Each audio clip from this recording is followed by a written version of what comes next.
किसी तैयारे के हाईजैक होने के बाद टीवी स्क्रीन्स पर जो मनाजिर ज्यादातर नजर आते हैं वो उसके इर्द गिर्द सिक्योरिटी एहलकारों की गाड़ियों की तेजी से मूवमेंट के होते हैं। लेकिन 2 दहाई कबल उस वक्त सहाफियों की हैरत की इंतहा ना रही जब उन्होंने अफगानिस्तान के सूबे कंधार के एयरपोर्ट पर हाईजैक होने वाले तैयारे के गिर्द बख्तरबंद या किसी और गाड़ी को नहीं बल्कि एक शख्स को साइकिल पर चक्कर काटते देखा था। ये कहानी उस भारतीय तैयारे की है जिसे उड़ान भरने के बाद हाईजैक किया गया और फिर उसे 3 एयरपोर्ट्स पर उतारने के बाद कंधार पहुंचाया गया। कई पहलुओं से दिलचस्प होने के साथ साथ ये तैयारों की हाईजैकिंग के उन वाकयात में से था जिसके ड्रॉप सीन में ज्यादा दिन लगे। ये 24 दिसंबर 1999 की बात है जब भारतीय एयरलाइन का एक तैयारा 814 नेपाल के दारुल हुकूमत खटमंडू से भारत के शहर लखनऊ के लिए उड़ान भरता है। इस एयरबस में 176 मुसाफिरों के अलावा पायलट समेत जहाज के अमले के 15 अफराद सवार थे। मीडिया रिपोर्ट्स के मुताबिक मंजिल मकसूद की जानिब रवानगी पर मुसाफिर इंतहाई खुश थे, लेकिन उनकी ये खुशी ज्यादा देर तक कायम नहीं रही क्योंकि जब ये तैयारा भारतीय फजाई हुदूद में दाखिल हुआ तो एक नकाब पोश शख्स उठा और कॉकपिट की जानिब गया। इस नकाबपोश शख्स ने तैयारे के पायलट को धमकी दी कि अगर उन्होंने तैयारे का रुख लखनऊ के बजाय मगरिब में लाहौर की जानिब नहीं मोड़ा तो वो तैयारे को बम से उड़ा देंगे। इसके साथ ही उनके 4 दीगर नकाबपोश साथी भी खड़े हो गए और जहाज के मुख्तलिफ हिस्सों में पोजीशनें संभाल लीं। अगरचे तैयारे के पायलट कैप्टन देवी शरण ने लखनऊ के बजाय तैयारे का रुख लाहौर की जानिब मोड़ दिया, लेकिन उसके लिए काफी ईंधन न होने के बाइस हाईजैकरों ने उनकी इस बात से इत्तेफाक किया कि ईंधन भरने के लिए तैयारे को भारतीय पंजाब के शहर अमृतसर में उतारा जाए। मीडिया रिपोर्ट्स के मुताबिक तैयारे की लैंडिंग पर भारतीय पंजाब की पुलिस ने हाईजैकरों के खिलाफ कार्रवाई की तैयारी की थी। शायद हाईजैकरों को खतरा महसूस हुआ और उन्होंने तैयारे के पायलट को ईंधन भरे बगैर लाहौर के लिए उड़ान भरने के लिए मजबूर किया। इब्तिदाई तौर पर पाकिस्तानी हुक्काम ने तैयारे को लाहौर में उतरने की इजाजत नहीं दी और इस मकसद के लिए एयरपोर्ट के लॉट्स को बंद कर दिया गया, लेकिन हाईजैकरों के दबाव के बायस पायलट के पास ईंधन भरने के लिए लाहौर एयरपोर्ट के सिवा कोई दूसरा चारा नहीं था, जिसके बायस तैयारे को लाहौर एयरपोर्ट पर उतारने की इजाजत दे दी गई।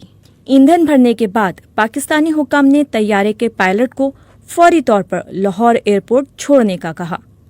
लाहौर के बाद ये तैयारा दुबई एयरपोर्ट पहुंच गया और वहां हाईजैकरों ने 27 मुसाफिरों को तैयारे से उतरने की इजाजत दे दी। मीडिया रिपोर्ट्स कहती हैं कि भारतीय हुक्काम ने दुबई एयरपोर्ट पर तैयारे को हाईजैकरों से छुड़वाने के लिए मुत्तहदा अरब अमारात के हुक्काम से कार्रवाई की इजाजत की दरख्वास्त की थी, लेकिन उन्होंने ऐसा करने की इजाजत नहीं दी, जिसके बाद ये तैयारा वहां से अफगानिस्तान के दूसरे बड़े शहर कंधार के एयरपोर्ट पहुंचा और हाईजैकिंग के ड्रॉप सीन तक वहीं खड़ा रहा। कंधार एयरपोर्ट पर तैयारे के उतरने के चंद घंटों बाद सहाफियों के पहुंचने का सिलसिला शुरू हुआ। चूंकि कंधार एयरपोर्ट बलूचिस्तान के दारुल हुकूमत कोयटा से करीब था, इसलिए मकामी और बैनुल-अक़वामी मीडिया से ताल्लुक रखने वाले नुमाइंदे कोयटा से वहां पहुंचे। कोयटा से जो सहाफ़ी सबसे पहले कंधार पहुंचे थे उनमें कोयटा में बीबीसी उर्दू सर्विस के नुमाइंदे हारून रशीद और बीबीसी पश्तो सर्विस के अयूब तरीन थे, जबकि उनके बाद पहुंचने वालों में सीनियर सहाफ़ी शहजादा जुल्फ़िकार और एएफपी से वाबस्ता मारूफ फोटोग्राफर बनारस खान शामिल थे। 2 दहाइयां गुजरने के बावजूद उनके पहुंचने से लेकर हाईजैकिंग के ड्रॉप सीन तक के तमाम मनाजिर अब भी उनकी आंखों के सामने जिंदा हैं। अयूब तरीन ने बताया कि वो पहले रोज कंधार में एक होटल में ठहरे। उनका कहना था कि उस वक्त रोजे के दिन थे। जब वो सहरी के लिए उठे तो होटल में मौजूद लोग घूर कर देखने लगे कि बगैर दाढ़ी के ये कहाँ से आए हैं।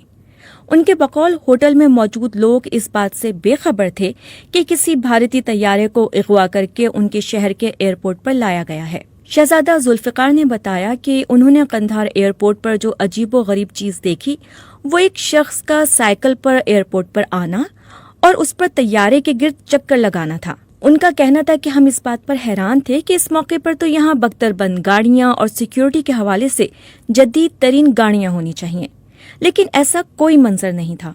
बनारस खान ने बताया कि वहां सिक्योरिटी के फराइज सरअंजाम देने वालों को हमने साइकिल या मोटरसाइकिल पर गश्त करते देखा, शहजादा जुल्फिकार कहते हैं कि जो शख्स ज्यादातर साइकिल पर चक्कर लगाता था, उनके इस्तफसार पर बताया गया कि वो एयरपोर्ट के इलाके के पुलिस के SHO रैंक का अहलकार है।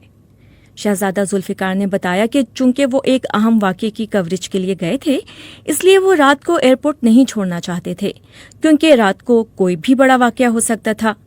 उनका कहना था कि उन दिनों गजब की सर्दी थी और रिहाइश का मुनासिब इंतजाम नहीं था। शदीद सर्दी से बचाव के लिए उनके पास सिर्फ गाड़ियां थी। शहजादा जुल्फिकार कहते हैं कि जितने दिन सहाफ़ी वहां रहे, उनके पास जो गाड़ियां थीं, उन्होंने सर्दी से बचने के लिए उनको मुस्तकिल स्टार्ट रखा और वो गाड़ियों के अंदर बैठकर सर्दी से बचने की कोशिश करते रहे। मैंने कोयटा से जो जूते पहने थे, शदीद सर्दी और वहां सोने के मुनासिब इंतजाम न होने की वजह से 2-3 रोज तक उन जूतों के तस्मे नहीं खोले।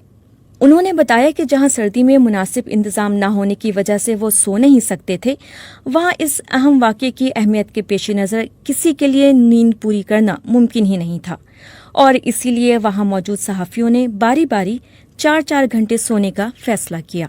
गैर जानिबदारी की वजह से न सिर्फ अफगानिस्तान बल्कि पाकिस्तान में बलूचिस्तान, खैबर पख्तूनख्वा और सिंध के देही इलाकों में लोगों में BBC के लिए बहुत ज्यादा एहतराम पाया जाता है। शायद यही वजह है कि तालिबान हुक्काम के पास जो दस्तयाब सहूलियात थीं, उनकी फराहमी में मीडिया के इदारों में BBC पश्तो सर्विस के नुमाइंदे को पहले तरजीह दी गई। शहजादा जुल्फिकार कहते हैं कि जब एयरपोर्ट पर कंबल और दीगर अशिया लाई गईं तो तालिबान हुक्काम ने सबसे पहले BBC पश्तो सर्विस के अयूब तरीन का नाम लिया। खुद अयूब तरीन ने भी बताया कि उनको गवर्नर हाउस कंधार में रिहाइश भी दी गई, जहां उनके साथ बसा औकात दूसरे सहाफ़ी भी आते थे। चूंकि एयरपोर्ट बिलखसूस तैयारे के करीब सर्दी से बचने का कोई खातिर खा इंतजाम नहीं था, जिसके बाद सिक्योरिटी पर मामूर तालिबान अहलकारों ने इसका हल मैदान में लकड़ियां जलाकर निकाला। उनका कहना था कि ये लकड़ियां बहुत ज्यादा दूर नहीं बल्कि जहाज के बिल्कुल करीब जलाई जाती थीं। उन्होंने बताया कि किसी भी तैयारे के नीचे आग जलाना किसी तरह भी मुनासिब नहीं होता, लेकिन तालिबान को इस बात की बिल्कुल परवाह नहीं थी और उसका ख्याल रखे बगैर उसके बिल्कुल करीब आग जलाते रहे। शहजादा जुल्फिकार कहते हैं कि जिस तरह क़याम के हवाले से सहाफ़ियों को मुश्किलात का सामना था, उसी तरह खाने पीने के हवाले से भी मुश्किलात दरपेश थीं। उन्होंने बताया कि पहले 1-2 रोज इस हवाले से मुश्किलात ज़्यादा थीं, लेकिन बाद में ये मुश्किल किसी हद तक हल हो गई क्योंकि रेड क्रॉस के एक तैयारे में खुराक वहां लाई जाती रही। अयूब तरी ने बताया कि तालिबान की जानिब से तैयारे में मौजूद मुसाफिरों और दीगर अफराद को खाने पीने की अशिया फराहम की जाती रहीं। तालिबान का फूड पैकेज एक प्लास्टिक की थैली में एक रोटी, एक लेग पीस और एक माल्टे पर मुश्तमिल होता था। उनका कहना था कि तैयारे के मुसाफिरों ने इस खाने पर एतराज़ करते हुए कहा कि वो हर वक्त ये खाना नहीं खा सकते, जिसके बाद खाने का मसला यूं हल हुआ कि इस्लामाबाद से अक़वाम मुत्तहिदा के एक तैयारे में 5 स्टार होटलों से खाना आने का सिलसिला शुरू हो गया। बनारस खान बताते हैं कि जब पहले 1-2 रोज में मसला हल नहीं हुआ तो तालिबान की जानिब से किसी कार्रवाई के आसार नजर आए। उनका कहना था कि इसके लिए कोई खास फोर्स नहीं थी, बल्कि वही तालिबान जो एयरपोर्ट पर मौजूद होते थे, उन्होंने अपने कपड़ों के ऊपर वो वाली वर्दी पहनी जो कि आमतौर पर एयरफोर्स के एहलकार पहनते हैं। ताहम अमली तौर पर तालिबान की जानिब से शायद किसी नुकसान से बचने के लिए कोई कार्रवाई नहीं की गई। ताहम शहजादा जुल्फिकार ने बताया कि तालिबान की जानिब से जो लोग एयरपोर्ट पर मौजूद थे या जो वहां आते जाते थे, उनको ऐसी किसी सूरत हाल से निपटने का कोई तजुर्बा भी नहीं था। शहजादा जुल्फिकार ने बताया कि इस दौरान वहां तालिबान की जानिब से बताया गया कि भारतीय हुकूमत की जानिब से कमांडो एक्शन का भी कहा गया है, लेकिन उन्होंने इसकी इजाज़त नहीं दी। उनका कहना था कि तालिबान ने ये बताया था कि वो किसी भी गैर मुल्की फोर्स को अपनी सरजमीन पर कार्रवाई की इजाज़त नहीं दे सकते। बनारस खान ने बताया कि हाईजैकिंग के तीसरे रोज तैयारे का एयर कंडीशनिंग सिस्टम बंद हो गया। उनका कहना था कि यरगमाली मुसाफिरों को एक बेहतर माहौल की फ्राहमी के लिए एयर कंडीशनिंग सिस्टम का चलना नागुज़ीर था। ताहम जब एयर कंडीशनिंग सिस्टम बंद हुआ तो परेशानी बढ़ गई। उन्होंने बताया कि चूंकि भारतीय हुक्काम तसलसल के साथ कंधार एयरपोर्ट आ रहे थे, उनके साथ भारतीय इंजीनियर भी आए। इन भारतीय इंजीनियर्स में से एक को अंदर ले जाया गया और वो खराबी को दूर करके बाहर आ गए। उनका कहना था कि खराबी दूर करने के बाद जब भारतीय इंजीनियर को सहाफ़ियों ने कुछ कहने के लिए मजबूर किया तो उन्होंने महज इतना बताया कि हाईजैकरों ने उनको जहाज़ के किसी और हिस्से में जाने नहीं दिया, बल्कि उनको उस जगह ले गए जहां फॉल्ट था। صحافیوں کی بہت زیادہ کوشش کے باوجود بھارتی انجینئر نے بہت زیادہ باتیں نہیں کی، تاہم یہ بتایا کہ جو ہائی جیکرز ہیں وہ عام ہائی جیکرز نہیں ہیں بلکہ ان کو جہاز کے بارے میں بہت ساری معلومات ہیں۔ شہزادہ ذوالفقار کہتے ہیں کہ ہائی جیکر ایک شخص کو طیارے کے اندر صفائی کی اجازت دیتے تھے۔ ان کا کہنا تھا کہ وہی ایک شخص جہاز کے مسافروں کا حال جاننے کا ذریعہ تھا۔ جب وہ شخص باہر آتا تھا تو وہ بتاتا تھا کہ جہاز کے مسافر انتہائی پریشانی کے عالم میں ہیں۔ انہوں نے کہا کہ صفائی والا شخص بتاتا تھا کہ ہائی جیکر ان کو کسی بھی مسافر سے بات نہیں کرنے دیتے بلکہ جلدی سے کام ختم کر کے نکلنے کا کہتے تھے۔ شہزادہ ذوالفقار نے بتایا کہ بھارتی حکام مذاکرات کے لیے متعدد بار آئے اور طالبان حکام سے بات چیت کرتے رہے۔ بھارتی حکام کی کوشش تھی کہ وہ اغواکاروں کے مطالبے نہ مانیں، لیکن وہاں انہوں نے جو آثار دیکھے تو شاید ان کو سمجھ آ گیا کہ ایسا ممکن نہیں ہے۔ شہزادہ ذوالفقار کے الفاظ میں وہ سمجھ گئے کہ وہ پھنس گئے ہیں اور اس سے نکلنا ممکن ہی نہیں، جس کے باعث انہیں ان عسکریت پسندوں کو رہا کرنا پڑا جن کے لیے جہاز کو ہائی جیک کیا گیا تھا۔ شہزادہ ذوالفقار نے بتایا کہ ہائی جیکنگ کے ڈراپ سین تک قندھار ایئرپورٹ طالبان کے اعلیٰ عہدیداروں اور بھارتی حکام کی آمد و رفت کا مرکز رہا۔ طالبان حکومت کے جو نمایاں عہدیدار وہاں آتے رہے ان میں سابق وزیر خارجہ عبدالوکیل متوکل اور سابق وزیر ہوابازی اور گورنر قندھار ملا اختر عثمانی کے علاوہ بھارت کے سابق وزیر خارجہ جسونت سنگھ نمایاں تھے۔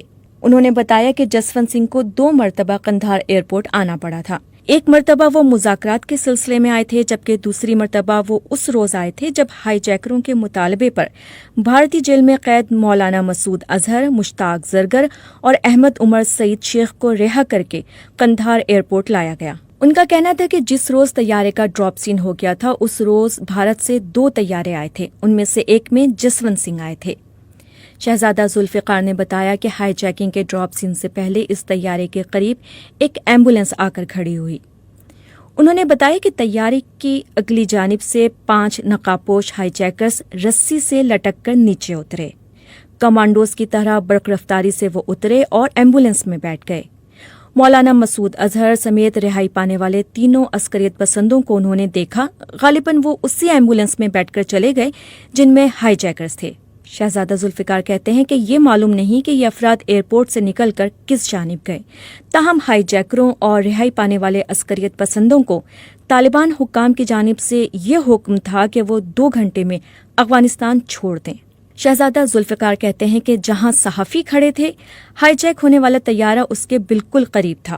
انہوں نے بتایا کہ اگرچہ مسافروں کو صحافیوں کے قریب جانے نہیں دیا گیا، لیکن صحافی ان کے چہرے بخوبی دیکھ سکتے تھے۔ ہائی جیک ہونے والے طیارے سے اترتے اور دوسرے طیارے میں داخل ہونے کے لیے سیڑھیوں پر چڑھتے ہوئے وہ اتنے خوش تھے